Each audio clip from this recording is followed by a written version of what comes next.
Futebol máximo. A única explicação pro juiz fazer isso, no caso ele tá se referindo aqui, a polêmica entre Vitória e Palmeiras, da não expulsão do Maurício. Arbitragem polêmica, né? Vamos dar uma olhada aqui. Campeonato Brasileiro. Erros acontecem em todas as partidas. Mas tu já ficou com a sensação de quando o confronto é de um time mais da parte de cima da tabela contra um time que tá lá na segunda metade? Dá uma sensação de que esses erros começam a ficar um pouquinho mais seletivos. Ah, são as bet e é tudo uma máfia. Só tem bandido. Só pode ser Palmeiras. Não faltam teorias de papagaio, que ficam repetindo o que os outros estão falando por aí. Mas depois do que aconteceu no jogo Vitória e Palmeiras, eu tenho uma coisinha pra falar. E não importa pra qual time que você torça, acho que você vai concordar e entender direitinho a minha cabeça. Vambora? Vamos lá, vamos ver A se essa eu concordo. altura Vamos ver se eu já concordo. tá todo mundo sabendo, né, do lance que o cotovelo do Maurício deixou o queixo do Kaká sangrando depois Não, pô, mas foi o Kaká que deu uma queixada no cotovelo do Maurício, a gente já destrinchou isso aqui na live, né? Foi isso que aconteceu, o Kaká viu aqui, puf, deu uma queixada no cotovelo do Maurício. Não foi o Maurício que fez isso, não, chat. Fui eu que fiz, eu que tava jogando, né? de um choque que aconteceu numa parte sensível do corpo. O juiz não expulsou Pô, e é perigoso pra caramba, falando mesmo físico, né? Você acertar uma cotovelada no queixo do maluco, o cara podia ter sido nocauteado, doido.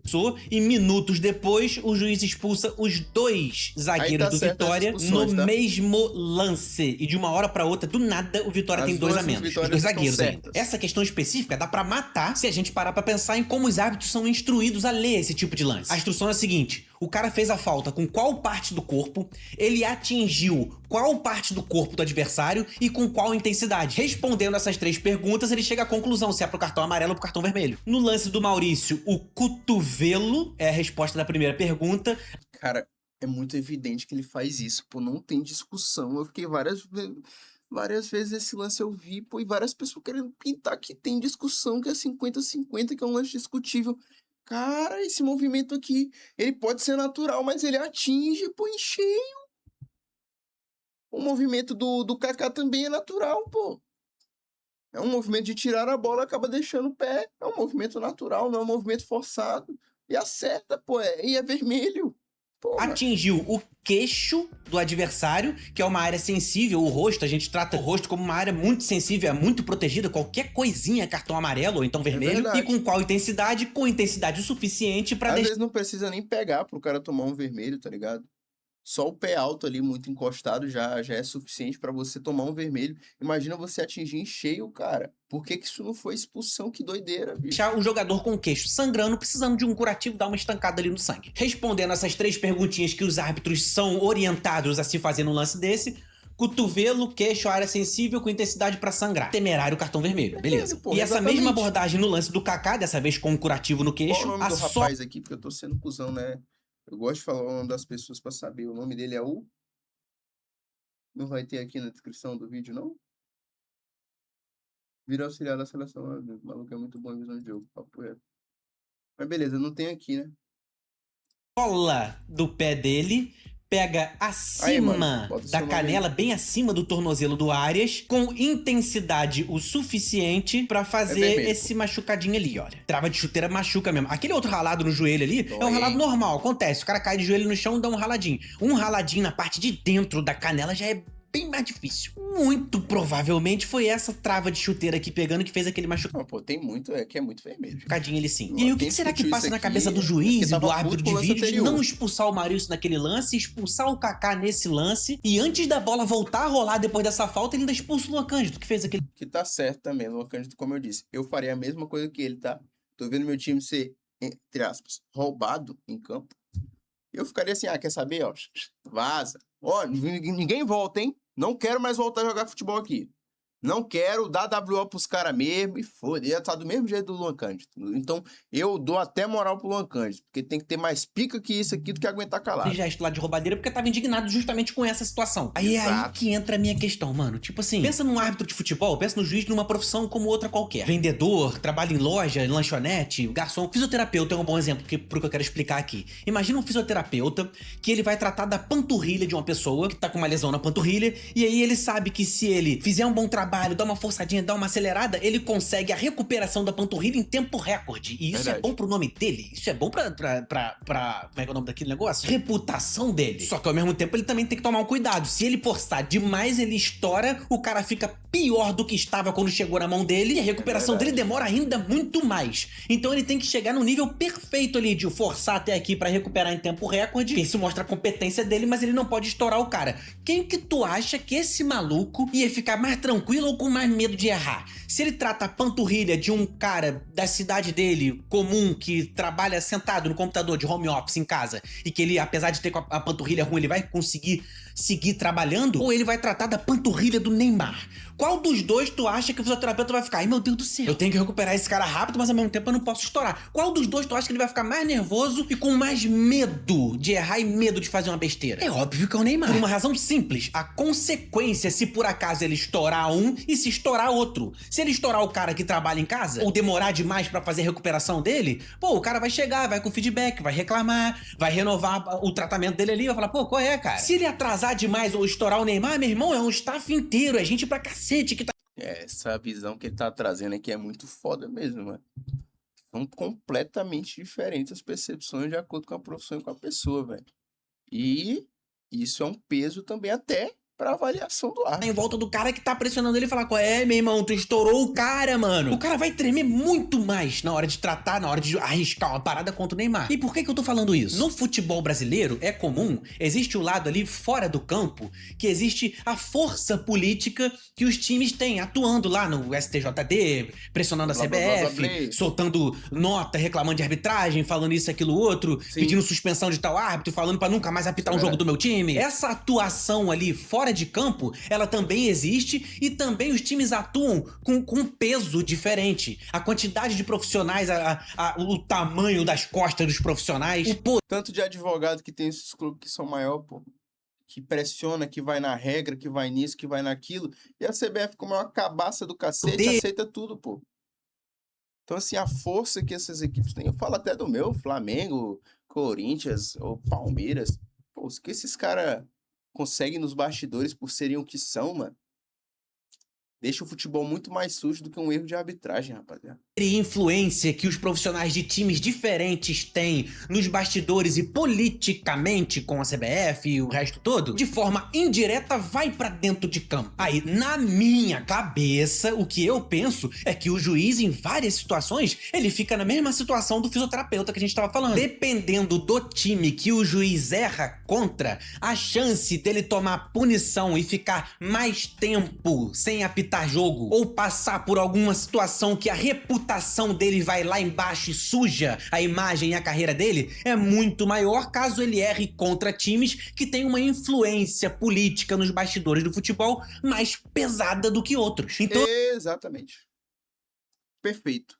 O mano, que eu não sei o nome, porque não fala o nome no início do vídeo, não bota um arroba e não tem na descrição, está coberto de razão. Traz o lençol, porque ele deve estar com frio? Não.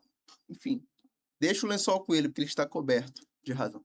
Impressionante. Essa explicação é a que eu sempre pensei, sempre falei, mas ele falou melhor que eu, porque ele é foda. Mas assim, é isso, mano. O poder político que cada instituição no futebol brasileiro exerce nos bastidores afeta diretamente a forma que os árbitros entram em campo.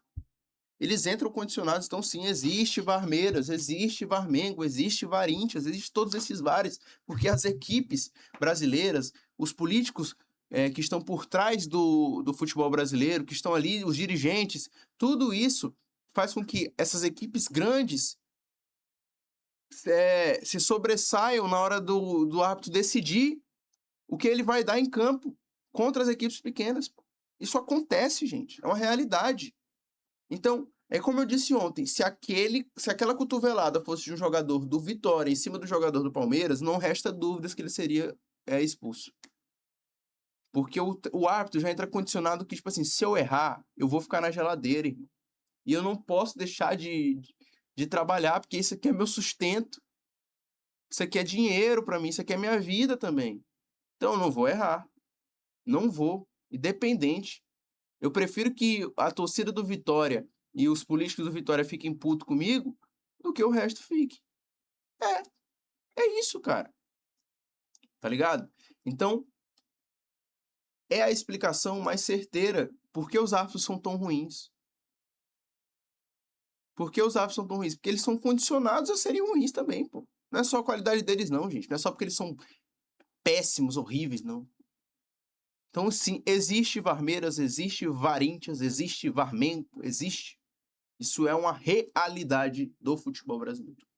Eu não acho que o cara participa de uma máfia, que o cara tá nas bets, não sei o que lá, igual a galera fica falando. É natural, o cara tem mais medo e ele peida mais Na pra errar farofa. contra um time que pode deixar ele fudido um mó tempão sem atuar. Tipo assim, pensa na punição mais comum que tem do juiz. O cara vai lá, faz uma besteira, aí a CBF vai nem explana pra muita gente, a CBF mesmo resolve a situação e fala assim, ó, é o seguinte, tu vai pro tal do PADA, né, que é Programa de Assistência de Desempenho dos Árbitros. Enfim, é um treinamento ali, tipo treinamento pra habilitados na se autoescola. fuder, eu tenho que O cara fazer já de novo. já tem a carteira, mas ele pensa, caraca, meu irmão, dirigindo o trânsito é maior responsa, acho melhor melhorar um pouquinho. Ele faz o treinamento pra habilitados, por mais que ele já tenha carteira. Então, o cara já é juiz, ele faz um treinamento ali pra falar, meu irmão, tu errou, tá feia a coisa, faz esse treinamentozinho aí e Só uma condicional, né? Pra dizer que, tá aí, ó. Ele foi lá se recuperar da besteira Daqui que a ele pouco fez. Foi, sim. volta. Normalmente essa parada é assim, a CBF vem, fala, meu irmão, fica um tempo indeterminado aí fora, a gente te passa um treinamentozinho, um joguinho depois, 2 jogos depois, tu volta. E essa é a punição do cara que errou. O que define uma punição um pouco mais severa? A punição mais correta seria pegar esses caras, meu irmão, e dar um... É o tempo que esse cara fica. Não estou incentivando nada. Não é pra fazer isso, pelo amor de Deus. Tô falando sério, tá? Você que vai ver esse corte, sei lá. Não estou incentivando. É brincadeira, porra! Sem apitar, quando é muito mais do que um joguinho ou 2 joguinhos, porque os juízes eles recebem por jogo. Então o cara que fica um mês sem apitar jogo nenhum, meu irmão, é uma grana toda do mês inteiro que ele deixou de receber, que ele não esperava, por causa de erro que ele não queria cometer contra um time. É prejuízo financeiro grave pro cara ficar 4 jogos sem apitar, por exemplo. E além disso, tem uma punição que ferra com a reputação do cara e mancha a carreira do maluco, quando ele vai pra alguma investigação um pouco mais profunda, quando sai do âmbito da CBF ali, vai pra STJD, e tudo mais. Isso também afeta a quantidade de vezes que ele é escalado, a pressão popular dos dirigentes e tudo mais. Aí eu resolvi dar uma pesquisada em algumas coisas, é meio difícil de encontrar, pra ver a diferença dessa punição que os árbitros recebiam quando eram times que, teoricamente, têm uma força maior política e times que não são do eixo. Uma das primeiras coisas que eu achei, não sei porquê, foi o erro de um árbitro no jogo Santos e Goiás. O erro foi contra o Goiás, um time que não é do eixo. Descendo aqui, Definitivamente não é do eixo. pra ver a punição que ele recebeu, olha só. Aqui o caso foi que ele marcou um pênalti. E aí o VAR chamou ele pra falar, não foi pênalti não. Aí ele falou, foi lá, olhou no VAR e falou, eu que sei, foi pênalti sim. E acharam isso um erro absurdo, e aí qual foi a punição dele? Ele será enviado para o programa de assistência ao desempenho da arbitragem, o tal do PADA que a gente tava falando, e ficará fora da escala por tempo indeterminado. Mano, é muito comum ser um joguinho, dois joguinhos, sacou? A notícia sempre sai tempo indeterminado, mas o cara fica pouquinho tempo, é só uma situação tipo assim. É porque tem que pegar um pouco mais do histórico mesmo específico desse árbitro, saber se nessa data... Em 2025 foi isso? Quanto tempo ele ficou sem atuar depois? Assim, ó, Não sei se a gente não deixou passar em branco. Não tem nome, não tá na descrição e não se apresenta no vídeo, mas que é muito bom. Ele pesquisou isso. Não, tá? A gente também tá indignado. Botamos o cara lá pra fazer um treinamento e afastamos ele. Aí dá um recado mais ou menos assim, mas... Na verdade, é a punição mínima da parada. O árbitro passará por um processo de reforço de conceitos e interpretação das regras. Por um erro aqui contra o Goiás. Uma outra coisa que eu encontrei aqui também, cara, foram uma notícia de 7 árbitros foram afastados pela CBF. Isso aqui é notícia antiga, tá, gente? Essa daqui é 2024. É só pra ver o teor da punição dos caras. E aí, olha só, o que me chamou a atenção foi essa parte aqui de baixo, ó. Diego Pombo Lopes é um cara do VAR, e ele cometeu algum erro contra o Juventude, no jogo Flamengo e Juventude. Ou seja, mais um erro de um juiz contra um time que não é do eixo. Quando a gente vai ver a punição dele, olha aqui, Diego Pombo Lopes deveria atuar no VAR durante a partida pouco tempo depois ali na Série B, e ele foi substituído por Philip George Bennett. Ou seja, a punição dele foi perder o próximo jogo que ele seria o VAR da Série B, que até a perda financeira é menor, na Série B paga menos. Então, tipo assim, o teu próximo jogo da Série B não vai não. Não sei se deve ganhar a mesma coisa que o árbitro central. Óbvio que não, né? O cara do Vale não ganha a mesma coisa que o árbitro central. Não vai ganhar o dinheiro desse jogo aí, não. O caso não é explanado, não chama muito, não bota uma lupa no trabalho do cara, não bota muita pressão nele. Por isso que Por isso que tem que pegar esses caras e botar pressão, pô. O nome dele aí. Sei lá, mano. a O cara não tem nome, viado. interpretação, essa é a Não sei qual é o nome desse punição bode. mínima por um erro grande de arbitragem. Esse Rodrigo Guarizo Ferreira aqui também teve uma punição bem parecida, mas engraçado que eu não consegui achar o nome dele sendo mencionado aqui em cima. Enquanto em outros casos, essa aqui já é 2024 também, esse Zanovelli aqui, ele fica afastado por 15 dias. E é uma punição 15 dias é 2 semanas, tem nem jogos. baixa. Brincadeira, são 6 jogos já. João Felipe é o nome do rapaz. Muito obrigado aí, Beto. Muito obrigado, chat. João Felipe. Esse rapaz é muito bom. Parabéns, João Felipe. É o rapaz. Se não for João Felipe, vai ser agora. Coloquei o arroba, mas o YouTube moderou, eu acho. Ah, suave. Não, então é o João Felipe. Tá aí. Se não for, é. Você é o João Felipe agora, ô malandro. Fala 15 dias, assim, parece muito, mas é 1, 2 jogos, né? Talvez 3, não sei, enfim. 3, 4 15 jogos, dias, no máximo suspendeu o árbitro e beleza, ele foi pro tal do PADA e ficou lá 15 dias. Só que olha só, o erro foi contra o São Paulo dessa vez. Um time com mais presença política, olha só isso aqui, mano. Levou a parada pro STJD. E Tá, aqui, porra. por mais que essa aqui seja a punição mínima de 15 dias aqui e tudo mais, que é uma punição que eu considero uma das mais baixas, alguém pode comentar aqui embaixo se achar que eu tô com uma visão distorcida, mas na minha cabeça é isso. Quando leva a parada pro STJD, aí já muda, sacou? Aí já é a reputação do cara, já bota uma lupa no negócio. Mano, só do Pô, Superior Tribunal de Justiça Desportiva. STJ. velho. Isso é todos os esportes. Cadê? A chance de você tomar no seu cu é muito grande. Aceitar uma denúncia e mobilizar advogados, vários funcionários, marcar um horário na parada, rola toda uma mobilização de várias pessoas pra ele ir ali e julgar a decisão do Isso árbitro. mesmo. E o árbitro no meio da galera ali pensando, caraca, meu irmão, olha só onde é que eu vim parar por causa daquilo que eu fiz. Já é completamente diferente, sacou? É uma Aqui pressão muito doida. Assim, não vou proteger árbitros, porque eu acho que os caras erram de propósito para as equipes que são maiores, porque eles sabem que vão se fuder mais se errarem contra os menores. É isso, tá ligado? Eles vão se fuder mais do que se eles errarem por os menores. Então, assim, eu acho que os caras fazem de propósito. Não vou ficar defendendo eles. Mas é o lado deles, irmão. É o lado deles, é a forma que funciona a máquina. Se os dirigentes do Brasil não tivessem tanta força política nos bastidores, para poder influenciar na arbitragem diretamente, por isso quando o Flamengo faz um vídeo a gente fica zoando, que vergonhoso, mas ali, mano, faz parte do jogo, pô. Ali bota uma pressão, vai fazer o quê? E aí o árbitro apita diferente no outro jogo. Ou você acha que o próximo árbitro que for apitar o jogo do Palmeiras, não vai estar todo mundo com a lupa assim nele, não? Tipo, e aí, tu vai fazer o que agora, hein? Tu vai errar também? E aí? Vai ter, pô. Vai ter. Sempre tem. Então, se não tivesse tanto pressão no bastidores, inclusive se isso fosse punido, a partir do momento, dirigente colocou em questão a arbitragem do Campeonato Brasileiro, que colocar vai ser banido do futebol. É uma medida mais drástica, né? Mas se fosse algo mais pesado, sabe? Será que ia ter tanta pressão? Tipo, o clube que fizer pressão nos bastidores aqui vai ser explanado e vai perder ponto no Campeonato Brasileiro e, por consequência, vai ficar não sei o quê, blá, blá, blá. Se fosse a punição mais severa, os árbitros talvez entrassem contra a mentalidade também em campo, vocês entendem?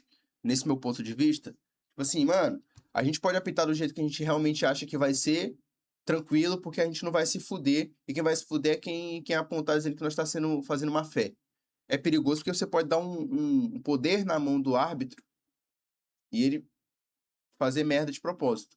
Mas é uma forma. É uma forma. Eu tô tentando desenvolver alguma coisa aqui. Pensa você daí. E o São Paulo tava fazendo uma pressão pra tentar anular a partida, porque o que esse juiz aí deu mole? Foi um São Paulo Fluminense que foi uma falta, teve falta pro Fluminense e o juiz não marcou, o juiz deu vantagem na falta pro Fluminense. O Thiago Silva achou que ele tinha marcado a falta. Aí o Thiago Silva foi, botou a mão na bola, botou a bola no chão e cobrou a falta. E aí saiu o gol do Fluminense depois disso. Aí o São Paulo pensou, meu irmão, tu tinha dado a vantagem. Se ele botou a mão na bola, tem que parar o jogo. Ele botou a mão na bola com a bola rolando. Aí o juiz falou, pô, mas eu tinha dado vantagem e o cara botou ali porque ele quis a falta e bateu a falta. E aí ficou nessa. E aí nas regras do futebol aqui, ó, essa aí, Fábio, fala que ele tem que ser claro na comunicação. Olha, se o cara botou a mão na bola, tem que... Ó, tô dando vantagem e botou a mão na bola... então pera aí, eu tenho que apitar porque você botou a mão na bola, então eu vou marcar a falta e não vou dar vantagem. Tem que ser uma parada assim. E olha aqui o que eu tava falando, ó, suspensão de 15 a 120 dias. 15 dias é o mínimo, tá vendo?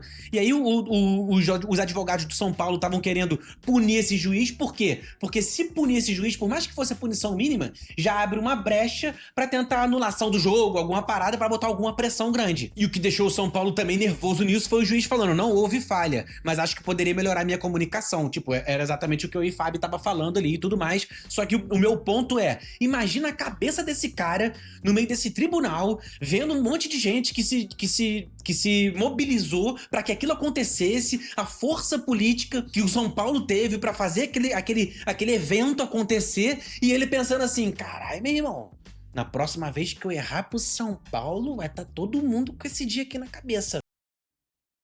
Exatamente. Mesma coisa, o próximo árbitro que for apitar o jogo do Palmeiras vai pensar isso também.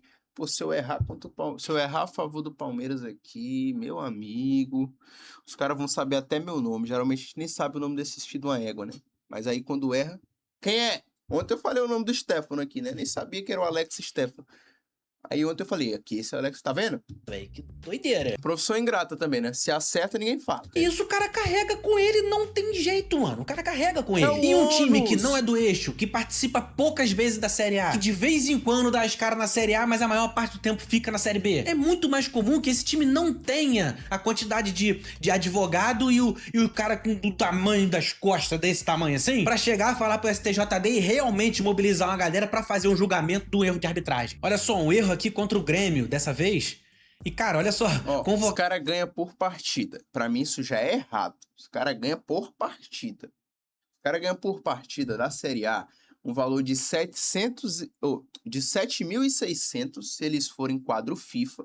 E se eles só forem quadro CBF, eles ganham 5.500 por jogo, por partida.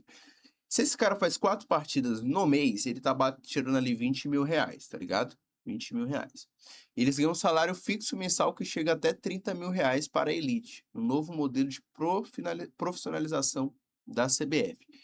Beleza, os caras ganham um salário até 30 mil reais, mas os caras se importam muito mais com um bicho do que com salário fixo. Porque a possibilidade deles ganharem mais por conta dos jogos que eles fazem é maior. Então eles vão tentar errar menos para as equipes que têm mais influência política. Se você desse só um salário e a partir desse salário você descontasse a cada erro que eles tivessem e tivesse também como eu disse, uma punição maior para os clubes que colocarem muito em xeque a arbitragem, porque tem que ser questionado elas. Mas isso só acontece, o questionamento, justamente por conta dessa política dos bastidores. Se essa política dos bastidores encerra ou diminui de forma vertiginosa, a má fé contra os árbitros que a gente tem, muitas vezes, que a gente pensa que eles são condicionados, diminuiria muito, muito. Porque a gente teria que, cara, não tem nenhuma pressão nos bastidores pra que esse cara esteja fazendo essa merda aqui. E aí? Então ele é só ruim. Ou ele é o mais próximo de ser só ruim, entendeu? Convocado para audiência pública no Senado. Comissão de Esportes do Senado Federal em Brasília. Mano, isso daqui é muito ruim pro juiz, mano. É muito ruim. Isso acaba com a... Esqueci o nome daquela mesma coisa. Acaba, né? Porque o Wilton Pereira Sampaio estava apitando a Copa do Mundo. No Caralho! É o Wilton Pereira Sampaio. Reputação dele, deixa o cara apitando menos jogo, deixa o cara queimado, isso é horrível, não atrapalha queima, o cara tá na apitando a carreira Copa do dele Mundo. pra ser um hábito FIFA logo, essas paradas assim, isso tudo vai manchando, vai minando o caminho do cara pra ele ir ascendendo na carreira e ganhando cada vez mais dinheiro nos jogos que ele apita. Apitar campeonato internacional e tudo mais, isso é horrível pro juiz. Esse caso aqui do Jean-Pierre, isso aqui foi quando? Cadê o ano? 2024 também. Esse caso aqui do Jean-Pierre, ele não marcou, foi um pênalti que o Endrick sofreu numa cotovelada de um zagueiro. Aí ele marcou o pênalti, deu amarelo pro cara, o juiz chamou pra revisão no VAR, o VAR chamou e falou assim, ó, dá uma olhada aí que é pra vermelho essa parada. Ele foi, viu no VAR e falou, eu que sei, não é vermelho não, é amarelo. E manteve a decisão pra amarelo. Meu irmão, esse cara ficou 1 ano sem apitar. Esse maluco ficou 1 ano sem apitar. É 1 ano trabalhando de alguma outra coisa pra ver se depois ele ainda volta a querer ser árbitro. Mas aí é a força também dos bastidores dos árbitros, porque você viu que o Wilton Pereira Sampaio estava sendo chamado para o Senado Federal, que é algo de uma instância bem maior, né? Para ele explicar o que ele fez. E ele estava apitando uma Copa do Mundo agora.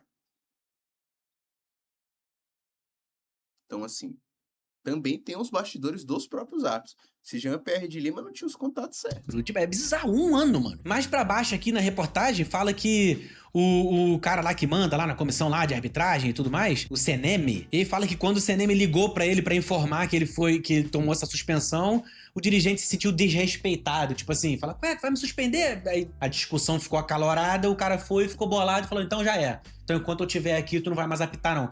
E é um motivo bem estranho também, né? Porque é uma parada pessoal, assim, meio que por causa de um motivo pessoal, não gostei do que o cara falou comigo, eu não vou botar ele nesse... Meio estranho também, assim. Então, isso aqui pra mim, meu irmão, erro contra o Palmeiras, que tem força política sim, e o maluco ficou 1 ano sem apitar. Força que o Palmeiras tem, força que o São Paulo tem, força que o Grêmio tem, força que o Corinthians tem, força que o Flamengo tem. Isso aqui é uma nota do Corinthians, a parada antiga, olha só. Um erro contra o Corinthians e tá aqui, ó. Eles terão que passar por um período de treinamento sem atuar em jogos. Até aí, normal, parece ser aquela tal da punição que eu acho que é a menor de todas. Após os treinos e recomendações, retornam a apitar a partida do futebol da CBF. Beleza, mas na Série C do Brasileirão. Então tu tá pegando a diferença que fica na minha cabeça quando rola um erro desse, de um time que tem força política e outro que não tem tanto? Eu não acho que é uma máfia. Eu não acho que o juiz chega porque ele é palmeirense e debaixo da camisa dele tem a camisa do Palmeiras. Ele tem uma tatuagem do Palmeiras no peito. É um receio que o juiz tem de uma punição muito mais severa quando ele erra pra um time que tem força política pra ferrar com a carreira dele em algum aspecto, em algum momento, em algum período. E é uma parada que ele não controla, tá ligado? É um bagulho que é igual o exemplo do fisioterapeuta. Ele não vai controlar, ele simplesmente vai tremer mais quando ele for tratar da panturrilha do Neymar sob pressão, que não pode errar, do que tratar da panturrilha de um cara normal que faz home office em casa. É por isso que é muito comum rolar pressão em arbitragem nas coletivas de imprensa dos técnicos antes das partidas acontecerem. Quando o técnico vai na coletiva e fala assim, ó, não gostei, escalou esse árbitro aí pra apitar esse jogo, ele já errou contra a gente em tal jogo, tal jogo, tal jogo e tal outro jogo. Ou seja, o recado pra esse árbitro é tipo assim, meu irmão, a gente tá de olho no que você tá fazendo e o que tu demole aqui, nós vamos interferir na tua carreira. Deveria ter punição. Deveria ter punição. Porque tu... Para o proferidor dessas besteiras. O cara que fala essa merda, ele tem que... do clube, né? Nós, torcedores, tudo bem. Agora os representantes do clube falarem isso, vem cá, multa, fica fora do jogo. Se o Abel Ferreira fala isso no próximo jogo, vamos supor, e o Leonardo Jardim também, para não ficar só nessa de Palmeiras. Tá questionando a arbitragem? Vem cá, você vai ficar 5 jogos fora, proibido de treinar sua equipe por 1 mês. E vai ficar sem seu salário. Foda-se. Não tem como fazer isso, né? Uma medida muito maior. Mas entende? Se tivesse esse peso, sabe que a gente aí tem força pra isso. Será que eu vou falar mesmo?